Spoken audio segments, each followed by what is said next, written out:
Saudaraku, apa kabar hari ini? Lemes, kurang sip. Tahun 2026 harus lebih on fire. Apa kabar saudaraku? Puji nama Tuhan. Hari ini kita mau membahas, izinkan saya, khotbah hari ini membahas tentang tema tahun ini.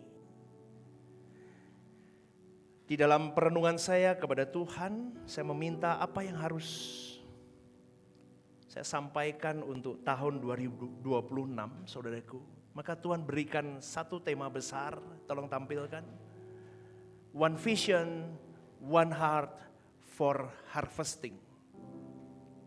Ini tema yang perjalanan panjang yang bisa sampai di tema ini, saudaraku.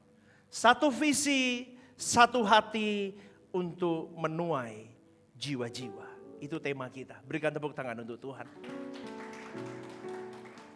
Kenapa tema ini muncul? Karena dari kerinduan saya tentang jiwa-jiwa, dari pengenalan saya, akan terus saya menelusuri hati Tuhan Yesus. Tuhan Yesus terbeban dengan jiwa-jiwa. Saya mencoba menelusuri lebih dalam lagi hati Bapa. Hati Bapa rindu jiwa-jiwa. Tapi Kristen jarang rindu jiwa-jiwa. Saya ngomong ini, saudaraku, jujur. Ini yang menjadi beban saya. Hari ini kita belajar suara kebenaran di tempat ini. Anda mengerti yang benar. Anda mengerti yang lurus. Anda mengerti yang tepat. Anda tahu yang presisi ajaran. Anda tahu yang menyenangkan Bapa itu model begini. Tetapi seringkali di dunia di luar sana, bahkan jangan di luar dulu, di kekristenan, kita seringkali ketemu dengan keluarga kita, saudara kita, adik kita, kakak kita, atau siapapun. Mereka juga aktif sama, tetapi mereka punya konsep kebenaran yang berbeda. Betul Bapak Ibu? Betul? Dan kita kadang seringkali merasa, aku ingin menyelamatkan mereka. Ada kebenaran yang kamu belum paham seutuhnya. Contohnya apa Pastor? Kalau dulu di dalam kekristenan yang saya pahami berpuluh tahun sebelum saya mengenal suara kebenaran. Seakan-akan saya jadi orang Kristen, saya masuk surga. Betul Bapak Ibu? Padahal itu bukan kebenaran yang tepat, bukan begitu. Belum tentu kita masuk surga. Kalau kita tidak mengusahakan, tidak mengerjakan keselamatan itu dengan takut dan gentar. Tapi banyak orang Kristiani yang tidak paham hal itu. Saya takut mereka terhilang. Kadang kita sedih dengan hal itu. Pokoknya syahadat Yesus adalah Tuhan dan Juru Selamatku, masuk surga. Gak begitu. Itu yang menjadi beban di dalam diri kita. Bagaimana aku bisa menjangkau dia. Ini tema ini untuk jiwa-jiwa, saudaraku. Karena Tuhan Yesus datang ke bumi ini hanya dua poinnya. Yang pertama, menyelesaikan maunya Bapa. Yang kedua, untuk jiwa-jiwa. Kristen harusnya begitu juga sama. Menyelesaikan kehendak Bapa dan jiwa-jiwa. Tidak ada yang lain. Kalau ada agenda yang lain di luar ini atau di belakangnya ada udang di balik batu di dalam agenda ini, kita meleset. Anda sampai di sini mengikuti? Berat loh, jadi Kristen itu nggak gampang Bapak Ibu. Maka One Vision, One Heart for Harvesting ini menjadi tema di tahun 2026. Karena gereja itu bukan sekedar tempat ibadah, tapi alat kerajaan Allah di bumi ini. Banyak gereja punya visi yang indah, punya misi yang indah, punya program yang luar biasa, punya target penjangkauan jiwa yang luar biasa. Tapi seringkali itu hanya berhenti di kepala dan tidak turun ke hati. Makanya kalau Bapak Ibu lihat sepanjang tahun 2025 pengajaran yang saya berikan di gereja ini adalah bagaimana kamu punya pikiran, perasaan, kehendakmu seperti Kristus itu berkehendak, berkeinginan. Kalau Bapak Ibu ingat, saya setiap kali khotbah saya mesti selipin begini. Tuhan Yesus kehendaknya satu, tujuannya satu, jiwa-jiwa. Saya selalu ngomong itu. Tapi saya tidak tahu Bapak Ibu mention atau tidak. Itu menjadi penjembatan untuk Anda mengerjakan hati Tuhan Yesus di tahun ini. Amin, saudaraku. Kok lemes? Amin. Ya. Banyak orang hanya berhenti di kepala, tidak turun ke hati, apalagi menjadi satu roh di dalam komunitas. Nah. Karena masalah utama banyak gereja itu bukannya kekurangan program, kekurangan SDM, kekurangan dana, bukan. Tetapi tidak adanya kesatuan visi. Tidak ada kesatuan hati. Tidak ada keselarasan batin ketika mengerjakan kehendak Bapa di dalamnya. Dan kegagalan gereja menjangkau jiwa sering terjadi karena banyak orang melayani Tuhan dengan versinya masing-masing. Ada yang kepingin terkenal, ada yang kepingin pansos, ada yang kepingin dihormati, macam-macam. Maka nanti kita akan belajar visinya Tuhan apa, kenapa kita pakai visi ini, kita jelas, nanti kita biar mengerucut jelas. Kenapa gereja seringkali gagal menjangkau jiwa? Karena gereja sibuk ribet di dalam gereja, tapi tidak searah. Banyak jemaat setia yang hadir tiap minggu, oh ya, tapi tidak punya beban jiwa. Atau orang bekerja sama tetapi tidak berjalan dengan satu hati, hanya bekerja sama. Tidak ada kesatuan batin yang tunduk pada kehendak Bapanya. Jadi menjangkau jiwa itu hanya mungkin terjadi kalau ada one vision, one heart. Satu visi, satu hati. Yuk katakan bersama, satu visi, satu hati. Yuk bareng-bareng, 1, 2, 3. Satu hati. Tepuk tangan dulu untuk Tuhan. Nggak gampang ini ya, ngomong satu visi, satu hati. Gimana bisa pastor, wong kakak adik aja beda kok. Iya, bagi Tuhan tidak ada yang mustahil. Makanya dengerin khotbah ini. Poin yang pertama tampilin. One vision, satu visi. Artinya apa? Satu arah kehendak Allah. Amin. Kita satu arah, cuman kehendak Allah, bukan kehendak pendetanya. Gereja kalau pakai kehendak pendetanya rusak gitu. Satu arah, yaitu kehendaknya Allah. Saudaraku, visi Allah tidak pernah berubah. Visinya Tuhan tidak pernah berubah. Lukas 19 ayat 10 berkata, sebab anak manusia datang untuk mencari dan menyelamatkan yang hilang. Maka poin yang kedua tampilin. Visi utama Allah bukan kenyamanan hidup orang percaya, tapi keselamatan jiwa-jiwa. Beda gak sama Kristen kita dulu? Kristen kita dulu apa?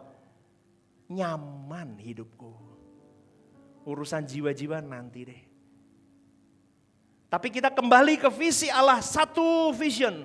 Visi utama Allah bukan kenyamanan hidupmu dan hidupku, tapi keselamatan jiwa-jiwa. Ini gak bisa ditawar, ini visinya Allah. Lukas 19 ayat 10 dasarnya. Poin yang ketiga. Visi sejati bukan hasil rapat, strategi atau tren gereja, tetapi partisipasi gereja. Gereja di sini adalah kau dan saya, orang-orang percaya di dalamnya masuk ke dalam rencana kekal Allah. Kalau tidak ada visi ilahi, maka melencenglah gereja. Amin gak saudaraku? Karena gereja itu seringkali mengganti visi Allah dengan visi pertumbuhan fasilitas. Gereja itu sering mengganti misi jiwa menjadi misi kenyamanan gereja itu.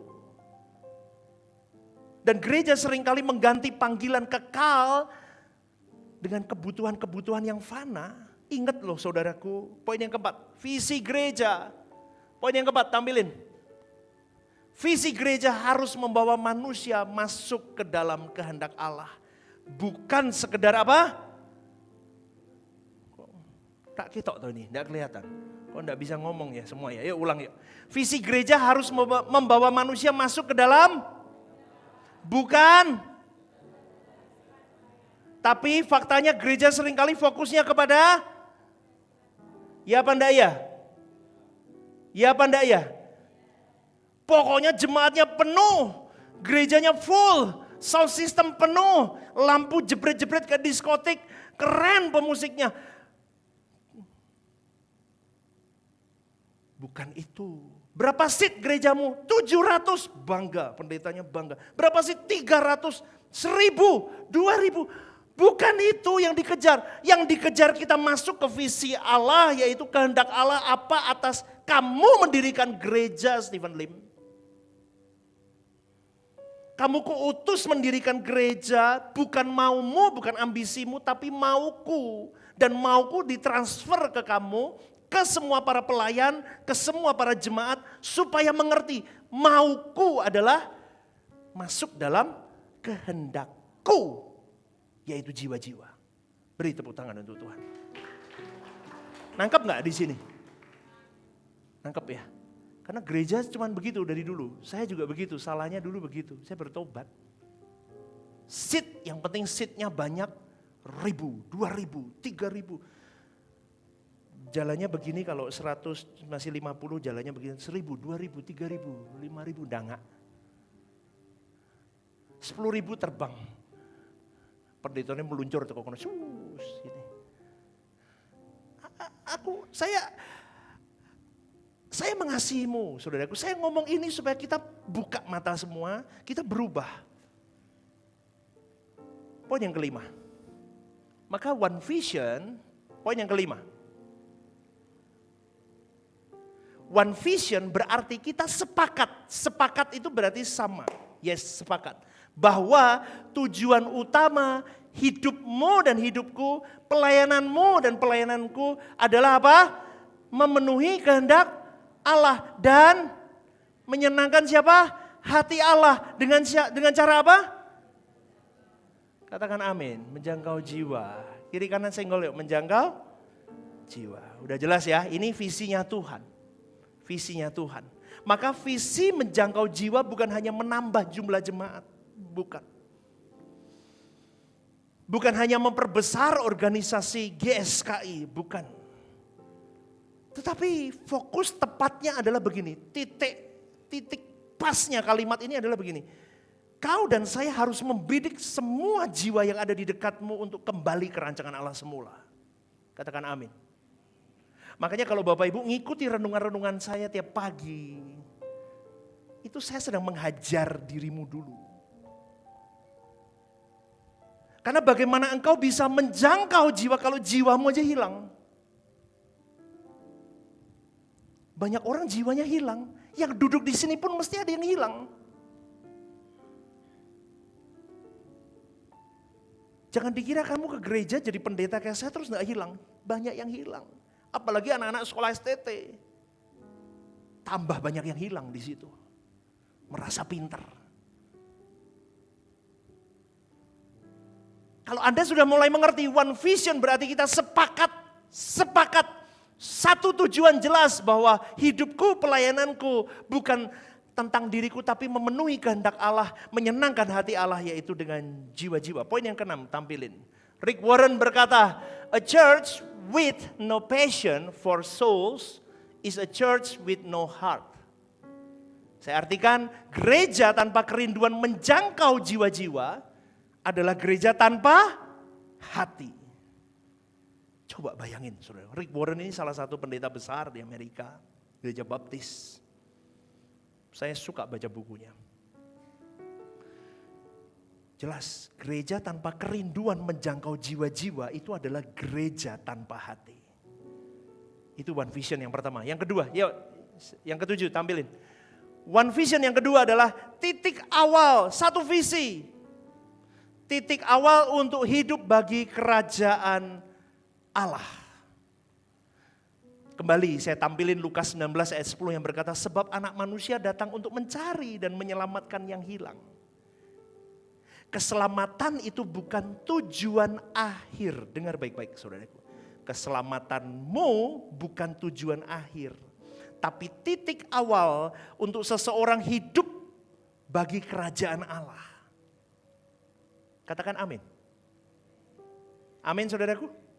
Keselamatan itu bukan akhir perjalananmu, tetapi new chapter. Seperti yang kemarin Natal saya katakan, new chapter. Awal baru untuk engkau mulai hidup lebih untuk Tuhanmu dan kerajaan Allahmu. New chapter berarti starting awal. Start dengan menyelamatkan dirimu sendiri dulu. Jadi papa yang baik. Papa dengar baik-baik di mimbar yang kudus ini saya sampaikan. Jadilah papa yang kudus hidupmu. Jangan brengsek hidupmu. Saya katakan ini berkali-kali, jangan bejat hidupmu. Karena kau sedang meracuni generasimu. Amin. Cari duit yang halal. Bangun pernikahanmu dengan kekudusan hidup. Jangan main-main, kamu kira Tuhan tidak melihat. Tuhan lihat. Apa yang kau tabur akan kau tuai. Dan tidak akan pernah bisa lari dari itu semua. Mama-mama, hiduplah kudus. Jangan jadi perongrong, tapi jadilah penolong untuk suamimu. Halo. Jangan banyak bicara mama-mama. Banyaklah doa. Jangan banyak ngomong, banyak doa. Amin. Gosip diganti jadi worship. Gosiper jadi worshiper. Beda. Mimi. Stop. Udah ada waktu saya. Saya mending mimi sama tuh. Amin. Kok enggak amin toh? Biasa mimi. Sampai mulutnya sampai perempuan tuh kalau ngerumpi Bapak Ibu, mulutnya sampai mencong-mencong, saya mati kalau dari mobil gitu. Saya sering ngomong sama saya, loh nih ngerasa nih mau bibirnya sampai koyo menekuk-nekuk begitu. Ya ampun. Mantap ya. Itu kalau swambelnya pedes itu. Stop. Jadi worshiper. Menyenangkanmu lebih baik.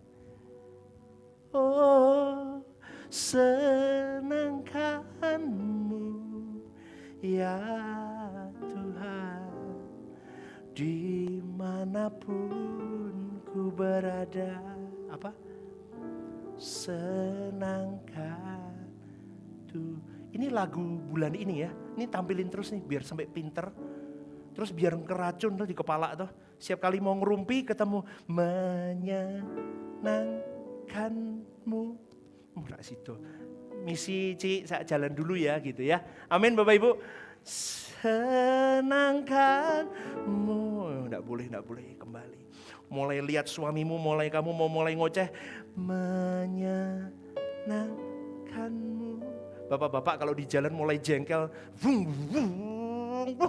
Setan diselipmu. Istrinya langsung nyanyi apa? Menyenangkanmu. Isin mesti. Saya sering kali digitukan. Waduh, lali, meleset.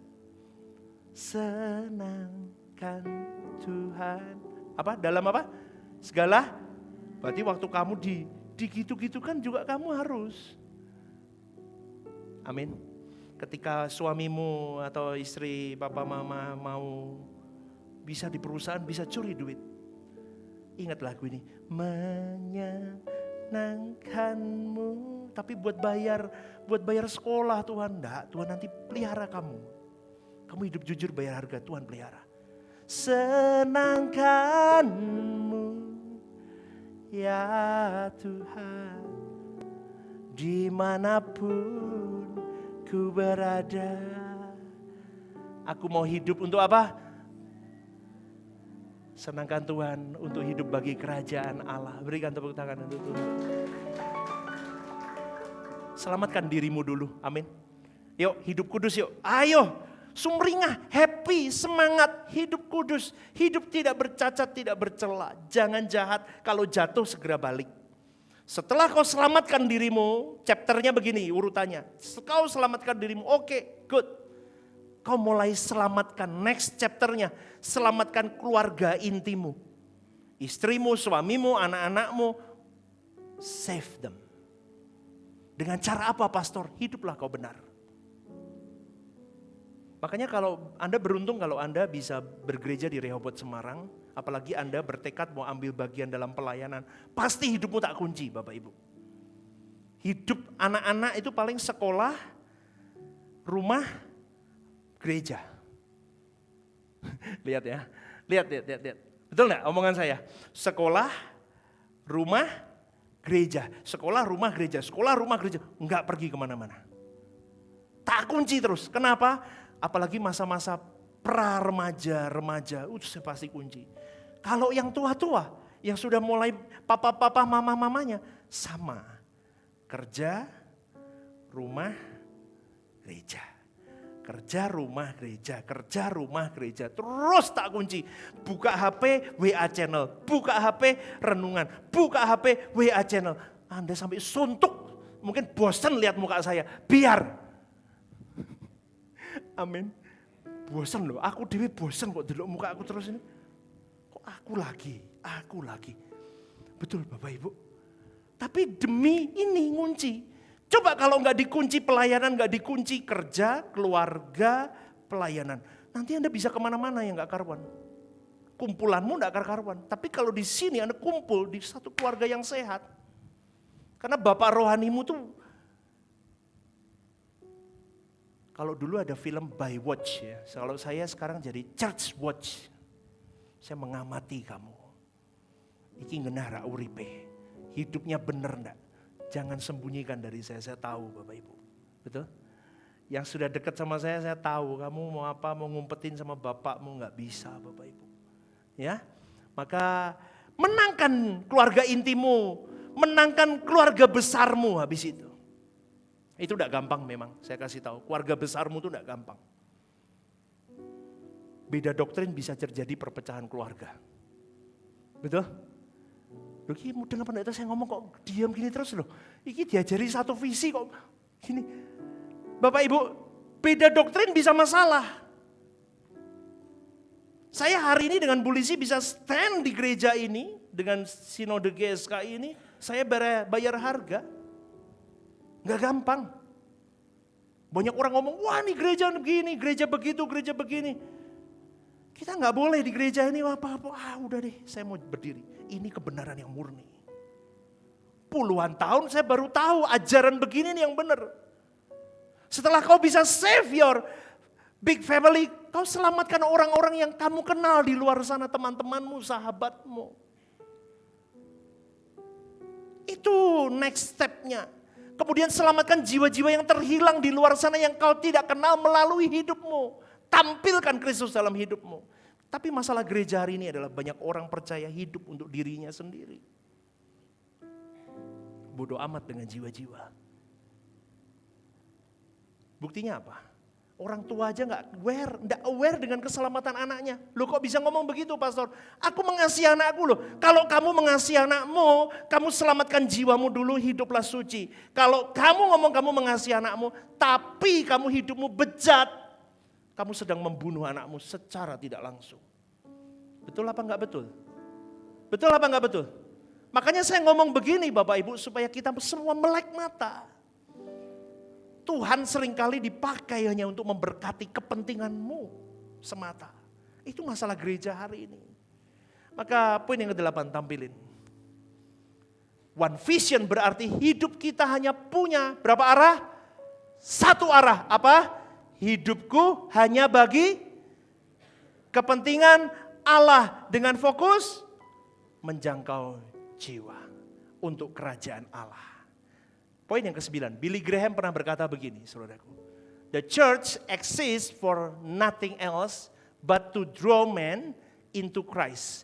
Gereja ada bukan untuk dirinya sendiri, tetapi untuk membawa manusia kepada Kristus. Kata gereja ini bisa gedung, bisa each of us. Ini gereja kita. Baik organisasi gereja ini, Rehoboth Semarang, maupun each of us, every person di dalam Rehoboth Semarang, untuk membawa manusia kepada Kristus. Itu bukan tugas pastor, itu tugas semua orang percaya. Itu urusannya Pastor Lim aja, biarin. Kan dia yang jadi pendeta. Saya kan pengusaha, saya kan guru, saya kan ini dan itu. Terus ini mintanya Tuhan loh. Setiap kita, setiap manusia, setiap gereja di dalamnya harus punya satu visi jelas, membawa manusia masuk kepada Kristus. Poin yang ke-10. One vision artinya visi milik kita bersama. Visi Tuhan ini milik kita bersama. Amsal 29 ayat 18 berkata, bila tidak ada wahyu, menjadi liarlah rakyat. Maka di dalam sudut pandang sudut suara kebenaran, visi bukan slogan tahunan semata. Visi adalah arah hidup dari orang percaya. Visi Allah adalah arah hidupmu dan hidupku di Rehoboth Semarang. Tuhan letakkan visi ini. Itu menjadi arah hidupmu dan arah hidupku sebagai jemaat di tempat ini, sebagai pengurus, sebagai pengerja, sebagai gembala. Kita ditempatkan Tuhan satu visi Allah, yaitu inilah arah hidupmu tahun ini untuk kau mengejar apa yang menjadi kehendakku. Dan itu biarlah visi Tuhan itu menjadi kesadaran kolektif kita semua ini yang duduk pada pagi hari ini untuk mengerti bahwa aku hidup mengenakan visi Allah dalam hidupku. Bukan hanya untukku, tetapi untuk jiwa-jiwa yang terhilang. Amin saudaraku. Amin saudaraku. Amin saudaraku. Berikan tepuk tangan untuk Tuhan.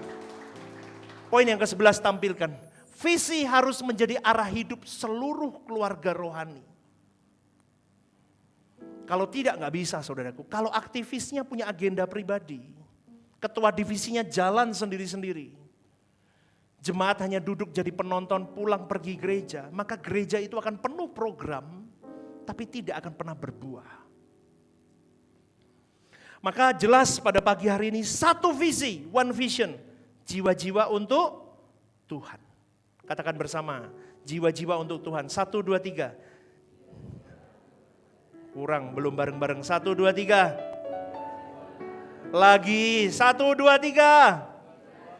Belum kencang, lebih kencang. 1, 2, 3. Kurang kencang. 1, 2, 3. Capek enggak? Saya lebih capek ngomong ini berkali-kali sama kalian. Dan kalian tidak segera move on. Pastor, apakah harus dibawa ke gereja ini? Tidak harus.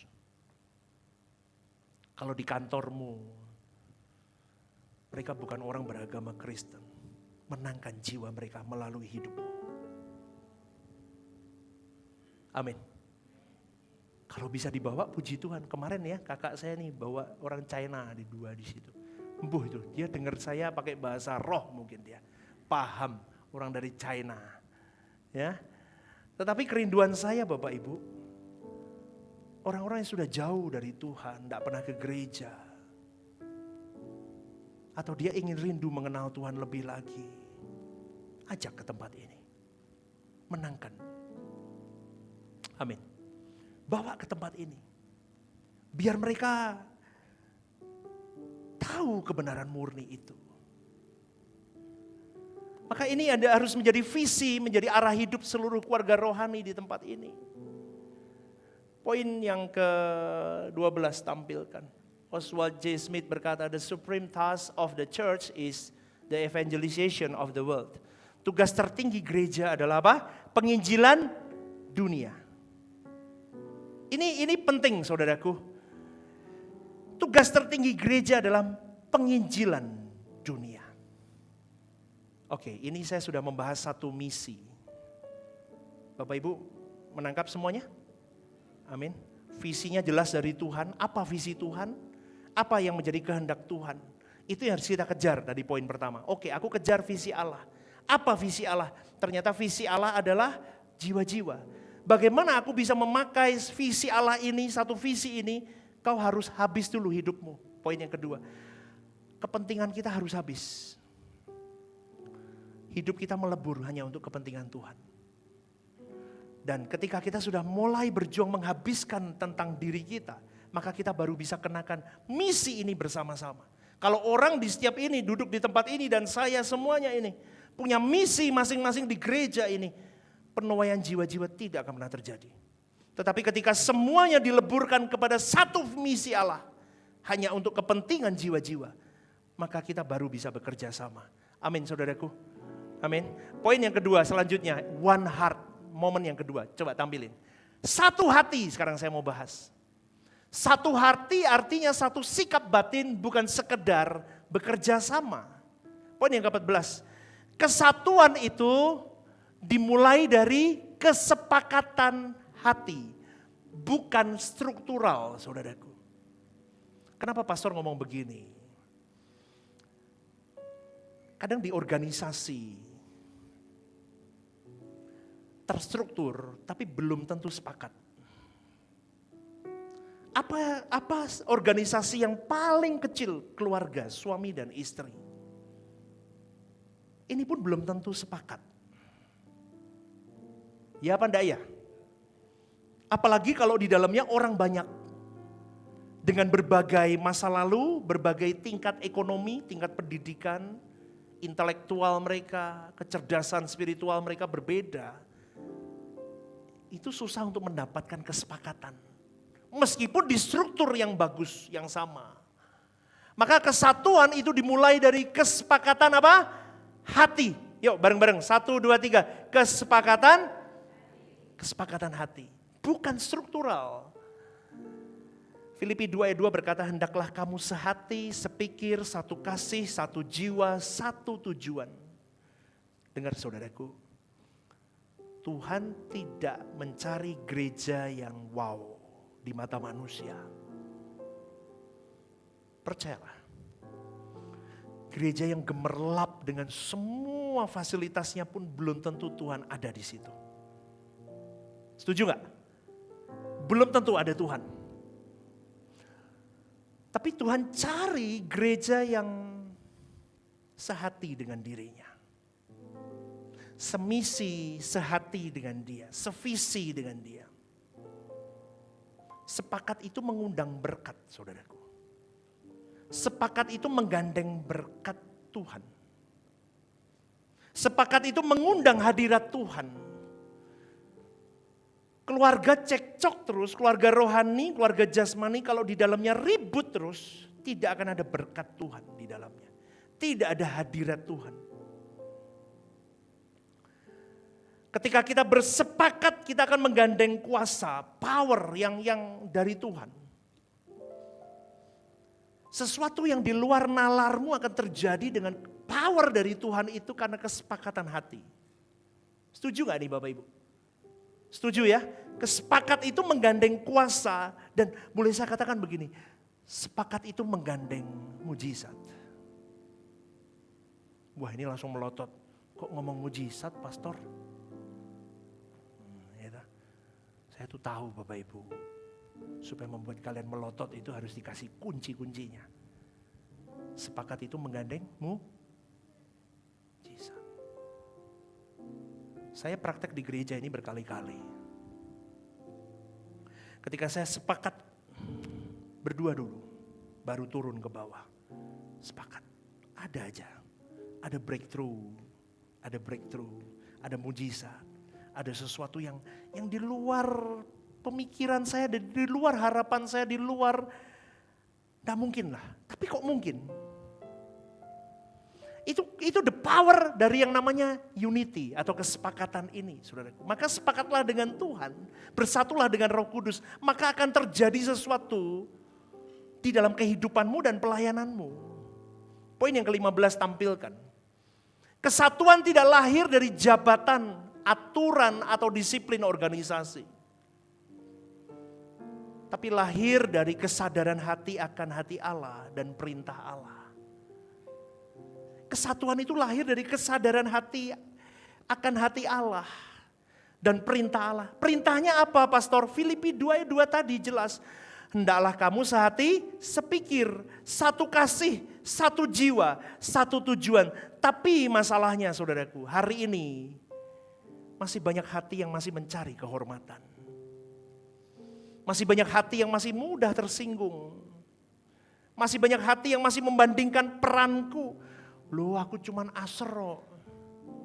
Aser, memang salahnya aser apa Bapak Ibu? Aku maunya yang di mimbar. Salahnya aser apa? Aser itu penting Bapak Ibu. Semua disambut dari depan itu disambut dengan asyir shalom. Kalau bisa asyir mulai pakai gini aja. Shalom, shalom. Semua disambut dengan senyum, nanti bawa papan. Apa ya, tulisannya apa biasanya ya? You are welcome. Kamu disambut di sini. Apa-apa. Itu datang dengan hati yang sukacita, ketemu asernya, senyum. Itu sudah membawa hadirat Tuhan. Duduk di sini, WL singer semua. Senyum, makanya senyum WL singer. Amin. Jangan mencucuk, itu takut orang. Amin. Ya, pendetanya biar mencucuk sekali-sekali lah. Ya, jalan terus naik sampai ke gunung Tuhan, saudaraku. Anda bisa menemukan hadirat Allah. Tapi banyak orang yang, kenapa aku ini, kenapa itu peran. Manusia lamanya belum mati. Masih bersaing, masih gak jaga mulut. Masih banyak hal, tapi Tuhan berkata dalam firman-Nya. Yeskiel 36 ayat 26, aku akan memberikan kepadamu hati yang baru. Maka mintalah kepada Tuhan, karena kesatuan hati lahir ketika setiap orang berhenti mengejar kepentingan pribadinya. Dan dia mulai mengejar kehendak Tuhan bersama-sama. Amin saudaraku. Amin saudaraku. Minta hati yang baru sama Tuhan. One heart berarti semua rela mengecil, hanya kehendak Tuhan yang dibesarkan. Semua rela mengecil, kehendak Tuhan yang dibesarkan. Itu yang harus terjadi di gereja ini. Amin. Berikan tepuk tangan untuk Tuhan. Next point yang ke-16. One heart yang kedua, artinya mati kepentinganku. Hatiku hanya untuk jiwa-jiwa. Bisa enggak? Makanya saya pernah berkata begini, setiap kita ini pelayan Tuhan, setiap kita ini hamba Tuhan. Hamba Tuhan bukan pendeta, tapi semua orang percaya adalah hamba Tuhan. Karena kau dibayar dengan darah yang mahal. Kau ditebus. Kita semua adalah hamba. Dan tahukah saudaraku, mau tidak mau semua para pelayan Tuhan, semua hamba Tuhan, hidupnya harus mati untuk kepentingannya dan hidup hanya untuk kepentingan Tuhan semata. Ini yang tidak gampang. Maka saya selalu berkata begini, jadi pelayan itu gampang. Jadi pelayan Tuhan itu mudah, tetapi diperlakukan seperti pelayan itu tidak mudah. Setuju tidak? Setuju nggak Bapak Ibu? Menjadi pelayan Tuhan itu gampang, ikuti program aturan gereja, 6 bulan, daftar jemaat, 6 bulan, 1 tahun, apa ikut ini, semua bisa jadi pelayan. Tapi ketika kau masuk jadi pelayan, diperlakukan seperti seorang pelayan, sanggup enggak? Lah, itu menjadi indikator seberapa mati kepentinganmu ketika engkau melayani. Ini yang berat, saudaraku. Maka pelayanan itu, poin intinya adalah bukan tentang diri kita sendiri, tetapi mengubah orang lain. Dengan cara apa? Kau ubah dirimu dulu. Galatia 2 ayat 20 berkata, aku telah disalibkan dengan Kristus. Artinya apa? Kalau kau mau mati kepentinganmu, kau harus merespon salib itu dalam hidupmu. Mau disalibkan apa enggak dengan Kristus hidupmu? Kayak lagu tadi, menyenangkanmu. Ini butuh respon kita. Mau enggak kamu disalibkan untuk menyenangkanmu? Karena banyak orang senang nyanyi, lagu ini bagus. Cuman nyanyi, cuman hafal. tapi tidak direnungkan, diresapi, dan diperjuangkan, dilakukan dalam hidupnya. Kalau kita menyambut Tuhan untuk menggarap dirimu dan diriku, maka Roh Kudus akan bentuk hati kita. Maka kita baru bisa punya hati yang pecah untuk Tuhan dan jiwa-jiwa. Amin saudaraku. Barulah tergenapi Matius 9 ayat 36 yang berkata, melihat orang banyak itu, tergeraklah hati Yesus oleh belas kasihan. Itu baru terjadi dalam hidupmu dan hidupku kalau kita mau pecah hati kita untuk Tuhan dan jiwa-jiwa. Dengan cara apa? Matikan kepentinganmu. Berikan tepuk tangan untuk Tuhan. Sanggup gak saudaraku? Gak gampang loh nih. Agendamu dieliminasi. Dieliminasi. Kumpul misalnya semua WL singer kumpul. Perkara baju aja mungkin. Atau perkara lagu aja. Kumpul. Nggak ketemu sepakat. Rendahkan hatimu. Biar ada kata sepakat. Amin gak? Amin gak? Di keluarga sama. Rendahkan. Salah satu ngalah. Biar ada kata sepakat. Itu nggak gampang, itu latihan hati, latihan ego, matikan ego, mengeringkan ego diri. Sampai mati kepentinganku, biar nama Tuhan dimuliakan. Yang jadi penting adalah tentang kehendak Tuhan semakin besar, aku semakin kecil nggak masalah. Barulah hati kita bisa tergerak akan jiwa-jiwa seperti Yesus tergerak dengan jiwa-jiwa. Tapi syaratnya hatimu harus pecah untuk Tuhan. Harus pecah. Transformasi hati seperti Kristus itu penting. Harus kau alami dulu. Karena dengar saudaraku, jiwa-jiwa tidak bisa dimenangkan hanya dengan program gereja. Jiwa-jiwa dimenangkan hanya dengan hati setiap manusia di dalam gereja itu yang mau pecah, yang mau serupa dengan Kristus, yang punya beban jiwa-jiwa, baru bisa dimenangkan jiwa-jiwa di luar sana. Amin saudaraku. Pastikan itu engkau dan saya. Amin. Kok lemes ya? Ini suruh jangkau jiwa malas. Siapa yang mau diberkati mesti semangat. Tapi kalau suruh menjangkau jiwa, aduh lawang aku repot kok pastor. Tiap hari hidupku dulu pastor di jalan. Pagi, malam melek di mobil terus. Jangkau jiwa pakai apa? Minta hikmat Tuhan. Makanya yang sibuk-sibuk saya ngomong share status gereja. Malu, loh kok malu kenapa? Aduh pastor gak bisa, kerjaanku nanti ini dan itu. Ya terserah. Susah loh. Gerejamu ini sudah cukup banyak saudaraku. Satu hari kamu buka WA channel itu udah dari pastor message, renungan pagi, ayat pegangan. Terus. Renungan ini apa, terus ada. Kamu gak usah kemana-mana, kamu baca itu cukup. Betul? Kamu baca ikuti itu loh. Cukup, lebih dari cukup. Kalau saya sampai membayangin kebanyakan deh. Mau saya kurangin mungkin. Itu cukup itu. Kamu itu aja cukup. Kamu gak bisa menjangkau jiwa, relasimu kurang apa. Pasang status. Jebret. 1 status, 2 status terserah. Mau status semua boleh. Pasang. Kenapa? Orang ngeklik. Dia dengerin renungan, siapa tahu kau jangkau jiwanya. Amin gak? Itu renungan banyak menjangkau jiwa Bapak Ibu. Itu banyak kesaksian DM saya pribadi, banyak. Bahkan dari mancanegara, banyak sekali. Aku diberkati pastor apa, oh puji Tuhan. Bahkan beberapa ada yang keluargaku sekarang bertobat semua. Karena tiap pagi dengar renungan pagi, bagus. Saya gak ada untungnya Bapak Ibu. Wong dia bukan jemaat saya juga. Tapi untung saya, rezeki saya adalah jiwanya keluarga itu. Amin gak saudaraku? Milikilah kerinduan itu. Daripada kamu share status bagaimana otot kram, gak ada guna. Bagaimana gatal panu disembuhkan, diolesi pakai lidah buaya. Ora kanggo, dia cari ke dokter ngolesi panunya sembuh. Tapi untuk menyelamatkan jiwa itu butuh lebih penting. Tapi orang gak berani bayar harga. Saya ngomong begini real Bapak Ibu. Bagaimana kau mau menjangkau jiwa? Pakai semua tools yang ada di dirimu.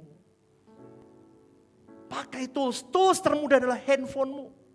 Pakai hidupmu.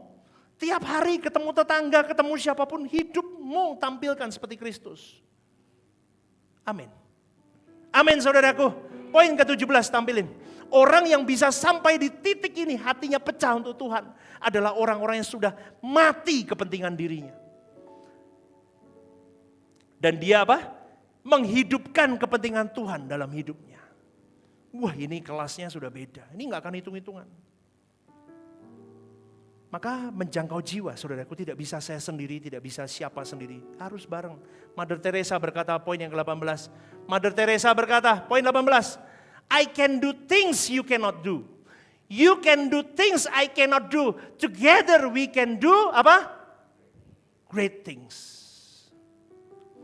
Saya bisa melakukan yang tidak bisa kamu lakukan. Kamu bisa melakukan yang tidak saya lakukan. Tetapi kalau kita lakukan bersama-sama, yaitu menjangkau jiwa, maka akan ada explosion. Kemenangan jiwa-jiwa kita raih untuk Tuhan. Amin saudaraku. Amin saudaraku. Berikan tepuk tangan untuk Tuhan. Kalian itu ngantuk apa piye? Sampai tak buka jasku, bisa jengkel aku. Hah? Diajari gini kok kedip itu ngantuk. Hah? Orang gampang loh ini.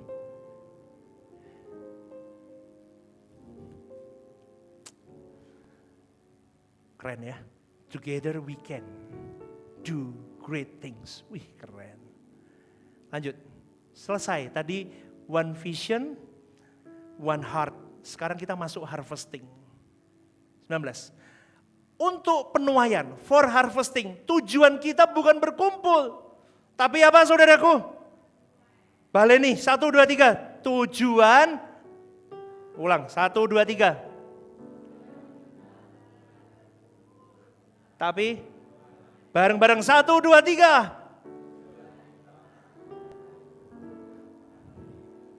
Tapi menuai. Gereja yang tidak menuai sedang kehilangan identitasnya. Yohanes 4 ayat 35 berkata, lihatlah sekelilingmu dan pandanglah ladang-ladang yang sudah menguning. Poin yang ke-20. Gereja yang tidak menginjil sedang menikmati keselamatannya secara egois. Dengar saudaraku, dengar baik-baik. Atau saya ganti. Kalau gereja kan banyak orang berpikirnya ini gereja gedungnya, saya ganti. Orang percaya yang tidak menginjil sedang menikmati keselamatan secara egois. Ganti namamu, Stephen Lim, tidak menginjil. Berarti dia sedang selamatan secara egois. Amin. Gereja itu harus menginjil. Caranya gimana? Gak usah buka Alkitab, tak kasih tahu Tuhan Yesus berkata, disembelih kamu nanti. Pakai hikmat. Dengan cara apa? Tampilkan hidupmu. Sama tukang parkir yang baik, kasih. Sama pengemis di jalan, kalau memang buntung itu butuh, kasih. Amin. Makan sekeluarga 100-200 ribu murah enggak? Murah toh? Murah toh sekeluarga? Paling 100-150 murah lah. Kamu kasih pengemis itu 2.000, kasihan loh. Atau dia sudah ada effort jualan koran, bawa koran, sampai korannya bleketak begitu Bapak Ibu ya. Kadang kita mau ambil pun takut kan, sampai hitam gitu korannya. Kamu kasih uang itu. Kalau dia sudah tua, udah kasihlah. Kasih cemban, nomban. Jangan 2.000. Amin. Ada tukang parkir ya ini sukanya laki-laki begitu enggak? Jujur. Di sekolah anak saya itu sudah diinfo bahwa tukang parkir itu gratis di Tritunggal Bapak Ibu. Tapi ada satu tukang parkir mesti jalur duit. Itu banyak yang ditinggal. Prit, kasihan loh. Saking lari semua tuh prit, dia ngeprit, bingung semua lari semua gak ngasih duit. Saya tuh kadang kasihan sama orang-orang begitu, aduh. Terus yang dia tahu saya kalau jemput saya kasih uang. Dia selalu nungguin saya gitu, memantau radar saya. Bapak Ibu, saya cuma mau ngomong begini. Uang kecilmu tidak akan buat kamu miskin. Tapi kadang dengan kebaikan yang kamu beri, kamu bisa save soul mereka. kamu bisa selamatkan jiwa mereka dari sikap perbuatan baikmu. Amin gak nih? Sama pembantu yang baik. Manusiakan dia. Ojo saenakmu. Menyenangkanmu. Keluar. Yam! Ngeleh aku. Cipoke panganan. Duer, cepat sapu. Nanti masuk kamar doa lagi. Menyenangkanmu. Si Yem itu akan berpikir, setan ki wong ki memang. Yem itu akan berpikir setan nih orang. Munafik. Betul enggak? Kamu udah selamatin jiwanya, tapi ketika kamu memperlakukan dia dengan baik. Wah, beda saudaraku. Menginjillah. Menginjil tidak selalu mengeluarkan uang. Tapi dengan hidupmu, dengan handphonemu, dengan semua yang bisa kamu do your best. Tinggal kamu mau enggak? Banyak orang enggak mau. Kalau kamu berani tampil untuk Tuhanmu, apa sih yang kau takutin? Kamu mau save souls untuk orang, apa yang kau takutin? Kenapa? Tahu enggak saudaraku, menjangkau jiwa itu panggilan. Setelah saya resapi dari kejatuhan saya, itu bukan proyek loh. Menjangkau jiwa itu bukan proyek, tapi panggilan. Calling. Karena jiwa itu kekal nilainya. Apa gunanya seseorang memperoleh seluruh dunia ini tapi kehilangan nyawanya? Tuhan mau ngomongin jelas bahwa jiwa itu satu jiwa itu tidak bisa digantikan dengan dunia dan seisinya. Gereja sering gagal menjangkau jiwa karena fokusnya ke hal-hal yang sekunder daripada menangisi jiwa-jiwa. Makanya saya selalu ngomong, tangisi dirimu dulu. Hal-hal kecil begitu loh, seringkali kita tertrigger. Saya hal lain enggak saudaraku, tapi kalau perkara berantem itu saya masih tertrigger. Ada orang berantem di pinggir jalan tuh saya pengen turun Bapak Ibu, kenapa toh? Pengen ikut-ikut, itu penyakit saya dari dulu. Saya ini yang sedang saya, udahlah. Istri saya tahu, anak saya tahu Jaden itu. Wes Dedi sudah. Lu ki nopo kok gelut? Ada apa kok berantem? Coba. Saya suka Bapak Ibu. Begitu saya suka dari dulu. Saya coba untuk tangisi dirimu. Gak bisa begitu. Gereja harus menangisi jiwa-jiwa. Yesus menangisi jiwa-jiwa. Itu kalau orang yang kemarin tidak saya kejar, mungkin saya dudukkan, nopo tonang, berantem itu karena mungkin beda ya. Betul nggak? Tapi kadang nyelelek orang begitu ngomongnya. Betul nggak Bapak Ibu? Diajak ngomong kurang ajar kan kadang. Ya coba mungkin besok ya kita ajak ngomongnya. Isora ya. Ini polisi sudah berkali-kali ngajak ngomong, susah. Makanya kemarin respon saya, cekep. Kau Tarsan. Aduh. Ya, maka Bapak Ibu sekali lagi Yesus menangisi kota Yerusalem. Apakah gereja hari ini masih menangisi jiwa-jiwa? Ingat ya, tempat ini Rehoboth Semarang, tempat untuk menarik jiwa-jiwa yang terhilang. Tempat ini untuk menyatakan terang Kristus melalui ajaran murni yang diberikan. Semua khotbah yang saya sampaikan di sini adalah pengalaman hidup saya sendiri bersama dengan Tuhan. Didasari firman Tuhan yang benar. Dan tempat ini hanya untuk merawat jiwa-jiwa yang sakit sampai jiwa-jiwa ini dimiliki Tuhan seutuhnya. Poin yang ke-21, bentar lagi selesai Bapak Ibu. Menuai artinya menuntut pengorbanan. Menuntut pengorbanan. Roma 12 ayat 1 berkata, persembahkanlah tubuhmu sebagai persembahan yang hidup. Penjangkauan jiwa dimulai dari kematian dirimu dulu. Hidupmu sudah tidak lagi punya agenda tentang dirimu sendiri lagi. Hidupmu harus menjadi persembahan yang indah, yang hidup, yang menuntaskan kehendak Allah dalam hidupmu semata. 2 Korintus 5:15 berkata supaya mereka yang hidup tidak lagi hidup untuk dirinya sendiri. Tidak akan kita memenangkan jiwa tanpa kita menyalibkan diri kita. Tidak akan kita memenangkan jiwa tanpa air mata, saudaraku. Tidak akan ada pertumbuhan jiwa tanpa kematian ego. Maka one vision, one heart itu akan menuntut waktumu. Kamu mau beri nggak untuk Tuhan dan untuk penuaian jiwa-jiwa? Itu akan menuntut kenyamananmu, harga dirimu, fokusmu, hartamu. Tujuannya satu, untuk memenuhi kehendak Allah dan memenangkan jiwa-jiwa. Maka untuk aktivis di tempat ini, dengarkan baik-baik. Gembalamu mau kasih satu direction. Layanilah Bapamu, bukan untuk kau diakui. Amin saudaraku. Tapi supaya kau berkenan di hadapannya. Jangan bangun wilayah pelayananmu, tapi bangunlah kerajaan Allah dalam hidupmu. Matikan egomu. Hidupkan misi Bapa dan Tuhan Yesus dalam hidupmu. Untuk jemaat dengerin, jangan cuma hadir. Jadilah saksi. Amin saudaraku. Lemas jemaatnya, aduh aku cuma mau hadir kok pastor, tak ulang. Jemaat jangan hanya hadir, tapi jadilah saksi. Amin. Jangan hanya mau diberkati, tapi jadilah berkat. Jangan hanya mau menikmati gereja, tapi perluaslah dampak gereja ini dalam hidupmu. Hiduplah jadi surat yang terbuka dimanapun dan kapanpun. Yang ke-22.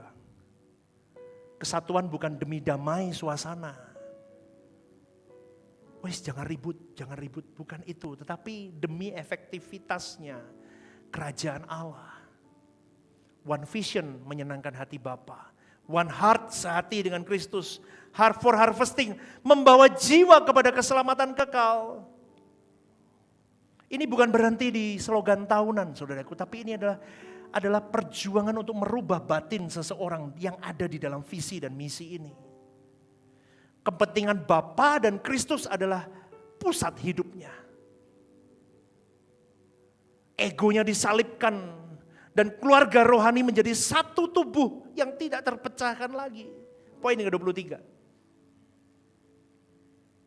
Kebangunan rohani dimulai saat manusia berhenti hidup untuk dirinya sendiri. Saya rindu Bapak Ibu kita semua mengerti akan poin ini. Mari bertanya kepada dirimu masing-masing, apakah aku masih hidup untuk kepentinganku sendiri? Apakah hatiku sudah memikul beban jiwa-jiwa atau belum? Kemarin sore, saya itu badan itu gak enak Bapak Ibu, saya lelah sekali rasanya. Kemudian di mobil itu saya bisa tertidur sebentar sambil menunggu anak istri saya apa, gak tahu, lupa saya. Saya bisa tertidur kurang lebih 5 menit, itu saya, karena saya mungkin batak khotbah ini Bapak Ibu, saya bisa seakan-akan merasakan, nah kayak begini loh rasanya di neraka itu panasnya kayak begini dan kamu melihat jiwa-jiwa yang kau kasihi, semisal itu orang tuamu, teman pelayananmu yang sedang di dalam kertak gigi dan menangis, kayak begitu, itu cuma 5 menit gak ada Bapak Ibu. Tapi saya melihat vision itu sebentar waktu saya di mobil, serap begitu. Pulang dari jalan itu saya pulang ke rumah saya, di kamar doa saya ngomong sama Tuhan. Saya mengerti Tuhan, hatimu bahwa mau berkata bahwa aku rindu semua jiwa yang ada, yang dariku. Kan roh kita dari Tuhan, betul gak Bapak Ibu? Betul kan? Nismat hayim di lubang hidung kita dan kita hidup, itu roh dari Tuhan. Dan Bapa berkata, aku cemburu dengan rohmu untuk kembali kepadaku. Mengingininya dengan cemburu, artinya apa? Aku ingin roh itu semua kembali kepadaku. Jangan ada yang terhilang. Tapi di dalam kamar doa saya berkata sama Tuhan, Tuhan tidak segampang itu ngomong sama orang. Saya ngomong khotbah begini, belum tentu kalian bisa tangkap, renungkan dan respon. Belum tentu. Belum tentu. Karena ada banyak barrier yang ada di depanmu dan berkata, itu urusan gereja bukan urusanku. Tapi pagi hari ini dengan kasih saudara, saya mengencourage kalian semua. Ini bukan tentang visi dan misi gereja semata, no. Ini visi Tuhan. Saya kira ini tidak bisa jadi slogan tahun 2026, tapi ini seumur hidup kita. Tentang jiwa-jiwa, betul gak Bapak Ibu? Itu pasti seumur hidup kita, tetapi biarkan tahun ini menjadi ceker ayam atau fondasi kuat untuk kau dan saya. Memulai hidupmu habis untuk dirimu, hidupmu tentang Tuhan, hidupmu untuk Tuhan, hidupmu untuk jiwa-jiwa. Fulfill semua kehendak Bapa sampai engkau bisa terbiasa dengan pathway itu. Maka berhentilah hidup untuk dirimu sendiri, mulai hari ini. Kalau tidak saudaraku, seumur-umur kau akan jadi orang Kristen yang egois. Kau hanya hidup untuk tentang dirimu semata. Dan ingat, gereja ini harus gereja yang bergerak. Poinnya 24. Jika gereja tidak bergerak menjangkau, gereja sedang mengkhianati amanat Kristus. Amanat agung Allah jelas untuk menjangkau banyak jiwa sebanyak mungkin. Kalau gereja hari ini atau each of us, setiap kita pribadi orang percaya, tidak menjangkau jiwa, buat bisnismu jadi tempat menjangkau jiwa. Buat posisimu tempat untuk menjangkau jiwa. Kalau kamu jadi guru, jadilah guru untuk menjangkau jiwa-jiwa murid-muridmu. Kalau perlu murid-murid, kalau masih anak-anak ya, guru anak-anak, kamu bisa menjangkau orang tuanya. Seorang profesional muda, kau bisa menjangkau dari talenta yang kau miliki melalui semua capability yang kau miliki untuk menjangkau jiwa-jiwa anak-anak muda lain. Entrepreneur muda lain. Kau harus menangkan. Kalau tidak, hidupmu mengkhianati amanat Kristus. Lah, tapi kalau saya ibu rumah tangga, pastor, ketemunya wajan, panci, dan pel, siapa yang mau saya injili? Dirimu dulu. Nanti kamu akan dipertemukan Tuhan dengan orang-orang bakul sayur. Bisa nggak Bapak Ibu? Bu, sayur Bu. Kamu tuh tunjukkan. Kau menangkan jiwa itu. Amin nggak nih? Beri tepuk tangan dulu dong untuk Tuhan. Poin yang terakhir. Oh enggak, 25. Poin yang ke-25. Tuhan tidak mencari penonton rohani, tapi penuai. Yuk baca bersama-sama. 1, 2, 3. Tuhan, tetapi belum semua ngomong. Yang kencang. 1, 2, 3.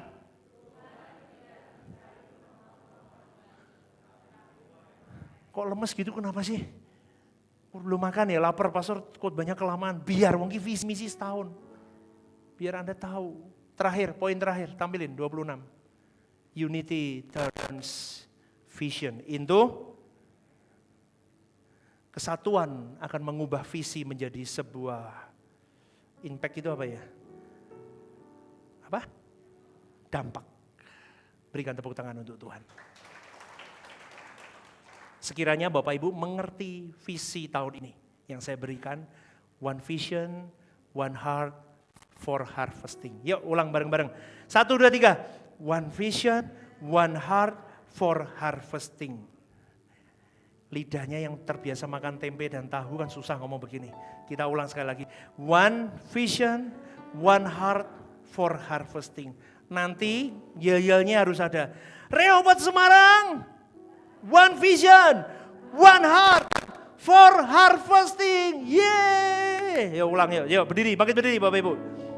Latihan dulu, biar gak malu-maluin. Minggu depan ada pendeta tamu. Besok minggu depan ada pendeta tamu harus begitu. Oh ngisi-ngisi lo ya. Tenang loh, kamu jangan mempermalukan Stephen Lim. Rehoboth Semarang. Ketakut gitu, aduh malu Bapak Ibu. Ya, sok-sokan pakai apa tema kok ora iso gitu kan jelek ya. Yuk coba Rehoboth Semarang, one vision, one heart for harvesting. Yeah! Harus ada Y-nya. Harus ada Y gitu. Amin. Yuk, ini Stephen Lim enggak ngomong, kamu yang ngomong. Yuk, ulang ya. 1, 2, 3. Rehoboth Semarang. One vision, one heart for harvesting. Yeah! Wey!